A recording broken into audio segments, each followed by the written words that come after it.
Bonjour à tous, bienvenue dans ce nouvel épisode consacré à la review de l'épisode 8, saison 9 de The Walking Dead. I'm gonna kill you.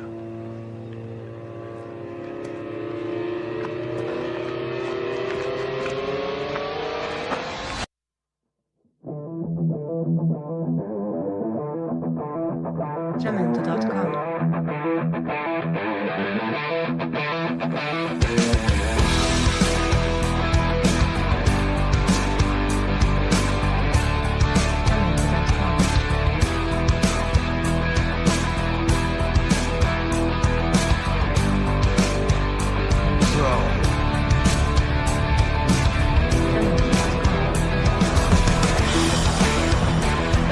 We are going to war. Donc, plutôt bon épisode qui clôture cette première moitié de saison. Donc l'intro était plutôt sympa, hein. On voit Daryl, il y a Daryl, si je me trompe pas, Daryl, Aaron et Jésus qui observent au loin les rôdeurs et ils sentent que quelque chose cloche, voilà. Et puis nous évidemment en tant que téléspectateurs, on a une petite longueur d'avance sur eux puisqu'évidemment on a le gros zoom sur ce qui pourrait être éventuellement Alpha, la chef des chuchoteurs, et le générique démarre. Donc voilà. Après, j'ai bien aimé aussi le rapport Gabriel-Negan. Alors, à l'inverse de l'épisode 5, il me semble, saison 8, où là on avait vraiment Negan qui se confiait à Gabriel. Là, c'est il y a vraiment la volonté du père Gabriel de faire ressurgir l'humanité de Negan, quoi. On se croit presque dans l'Exorciste. Voilà, et on a un Negan qui est toujours, toujours non, parce que la confrontation avec Maggie était assez poignante, mais là on retrouve le Negan qui en mode un peu provoque, qui en a rien à foutre et tout. Mais ce qui est intéressant, c'est que le fait qu'il vanne Gabriel et tout, ça permet justement de faire ressortir ce côté encore plus humain. C'est-à-dire, on voit vraiment que là, il surjoue tellement ce côté provoque qu'on se dit, mais qu'on sait qu'il y a vraiment un être humain derrière le personnage de Negan. Voilà, et ça c'était la rencontre était sympa. Après, en ce qui concerne l'évasion, c'était un peu une grosse facilité scénaristique. Alors bon, évidemment, on peut expliquer ça par le fait que éventuellement Gabriel a oublié de fermer la cellule ou un des gardes, éventuellement par le fait que la porte soit complètement vétuste, rouillée, du coup voilà, mais pour un personnage comme Negan qui est quand même assez manipulateur, qui est quand même assez intelligent, moi je m'attendais vraiment à ce qu'il trouve une espèce de subterfuge pour s'évader. Et non, en fait, c'est le truc vraiment con, quoi. La porte qui reste ouverte, et petit clin d'œil quand même qui était assez sympathique. Donc ça fait clin d'œil aux comics, puisque Negan, on le voit avec son gant de baseball. Donc ça renvoie bien aux comics, au fait qu'il était professeur de sport.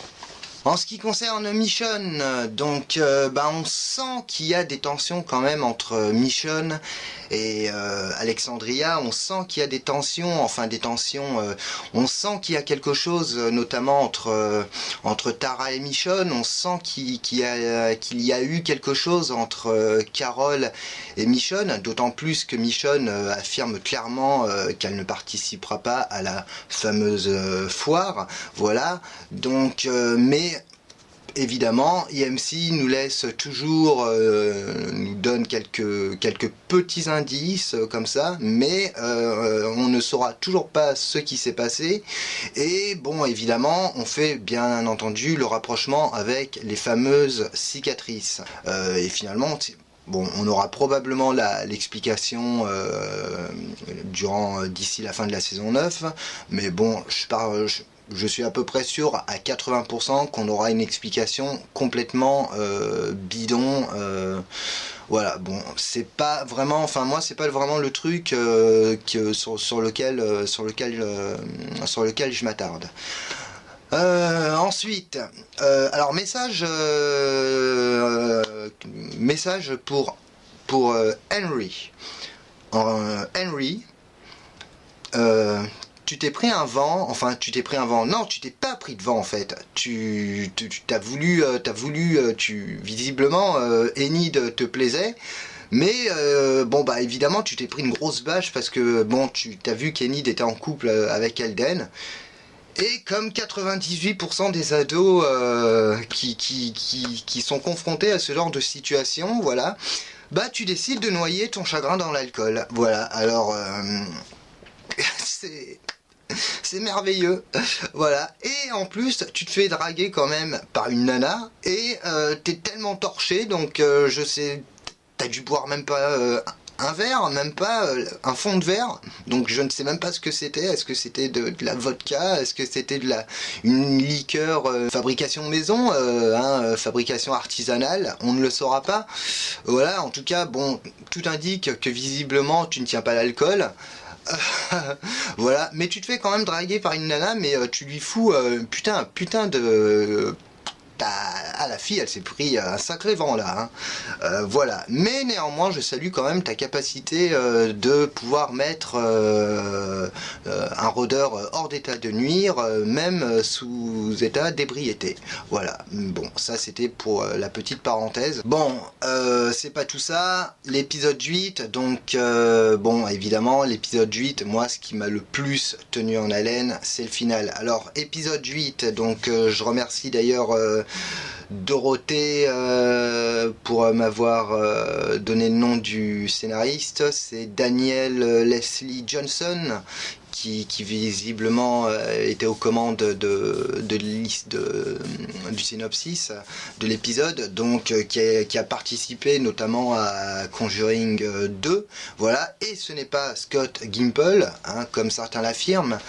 Et j'ai particulièrement aimé le final de cet épisode où on a vraiment en termes de mise en scène, en termes d'ambiance, en termes de comment dire, luminosité, on va dire entre guillemets, c'était vraiment maîtrisé à la perfection entre guillemets pour le format télé et pour la série The Walking Dead. Et là on a vraiment un retour aux sources, à la fois on a une espèce de retour aux sources et on a vraiment ce nouveau commencement. C'est-à-dire le nouveau commencement, il commence mais vrai, il commence vraiment mais partout, c'est-à-dire au niveau de l'histoire, au niveau de la mise en scène, au niveau de la photographie moyen, mais bon au niveau des personnages et tout, donc toute la partie dans le cimetière, ce jeu un peu du chat et de la souris. Alors en termes d'ambiance, moi ça m'a beaucoup évoqué les films, je ne sais pas si vous connaissez, je vous conseille d'en regarder les films de la Hammer, qui notamment par exemple Le Chien des Baskerville, qui a été adapté, qui est adapté du roman de Conan Doyle. Voilà, on retrouve évidemment la patte l'hommage indirect à George Romero, voilà, puisque bon, ça se passe dans un cimetière.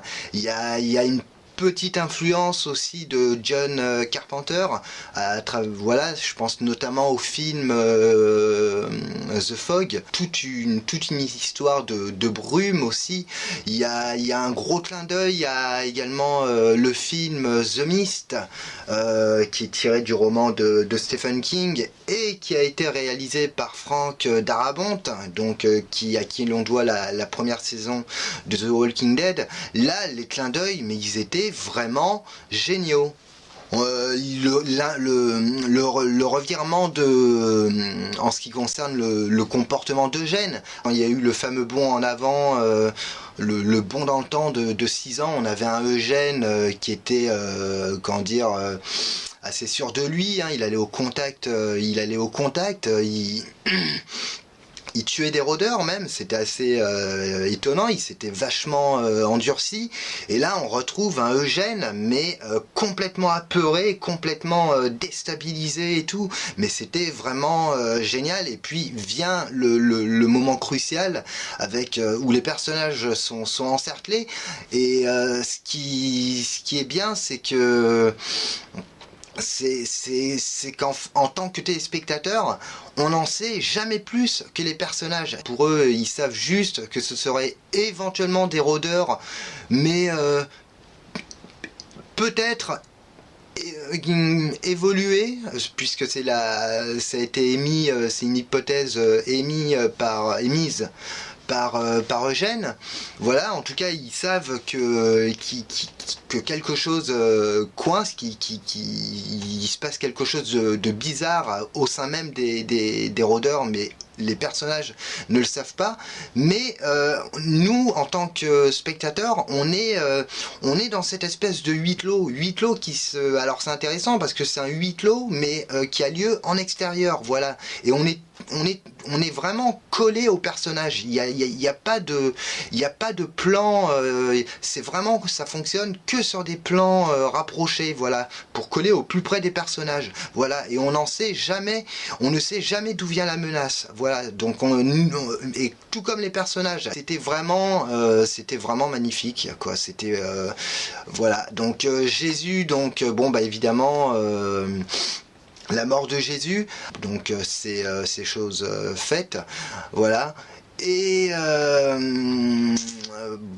ce qui est intéressant dans cet épisode, c'est que bon, on a Daryl, on a Eugène, on a Aaron, on a Jésus, mais hormis Daryl, c'est vrai que moi je me disais, mais je savais que c'était Jésus, je le savais depuis quelque temps, voilà, mais rien ne laissait présager que ça pouvait être Jésus. Je veux dire, ça aurait pu être aussi bien Eugène qui aurait pu y rester. Eugène, ou voire même Aaron, histoire de créer vraiment un effet de surprise.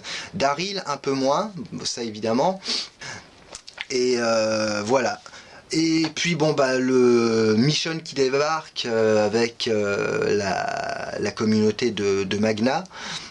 Voilà, et qui décide de leur prêter mes mains fortes. Voilà, bon, Jésus qui meurt, et puis bon, bah, un clap de fin, cliffhanger. Donc bon, bah, pour ma part, c'était un peu un cliffhanger, un pseudo cliffhanger un peu à chier, on va pas se mentir, parce que bon, on sait très bien qu'ils vont réussir à se sortir de cette situation, hein, on le sait. Donc c'est pas vraiment, il y avait aucune surprise. J'aurais préféré limite un cliffhanger sur la mort, concernant la mort des personnages. Donc voilà, et puis bon bah évidemment qu'est-ce qu'il découvre à la fin, Daryl qui découvre ni plus ni moins qu'au niveau du rôdeur qui vient d'abattre, il y a quelque chose qui coince, et évidemment il repère la couture au niveau du masque, et ce n'est ni plus ni moins qu'un être humain, voilà. Donc une nouvelle menace pour les personnages, voilà, nouvelles menaces qui vont devoir affronter. Voilà, donc le teaser de la saison de l'épisode 9 est sorti. Donc on voit Beta, voilà, donc gros travail, putain, putain, je m'attendais pas. Alors, il me semble que c'est Ryan Hurst, si je me trompe pas, voilà, qui incarne Beta. Assez monstrueux, quoi. Quand on voit dans le teaser la manière dont l'affrontement avec Daryl, là, c'est du physique. Et apparemment, une fuite au niveau du personnage de Magna. Qu'on voit de dos, voilà, donc Donc visiblement il s'agirait de Magna, donc là aussi apparemment l'actrice se serait vachement investie au sein du personnage. Ce sera l'occasion évidemment de retrouver, de faire connaissance avec Lydia. Voilà. Et concernant Negan, bah, la fin du teaser, elle est merveilleuse, quoi. Putain, Negan qui conclut le teaser en sifflant l'air des Saviors.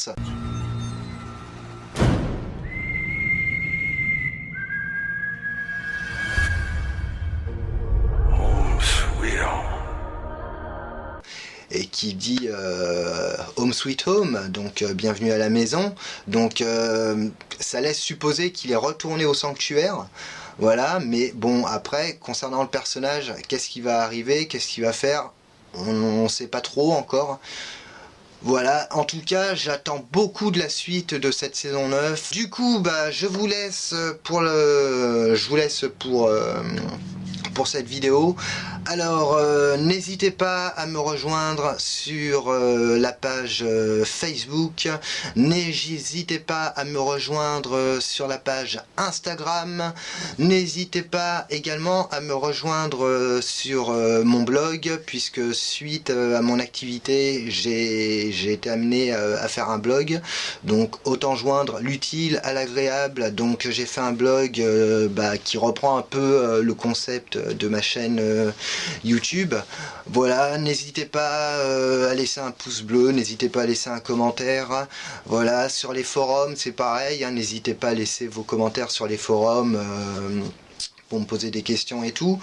Voilà, moi je vous laisse, donc on se retrouve prochainement pour une autre vidéo, donc spéciale The Walking Dead. Donc ça sera éventuellement, on parlera de la suite de la saison 9, donc ça sera théorie, spoiler et débriefing de la première partie de saison.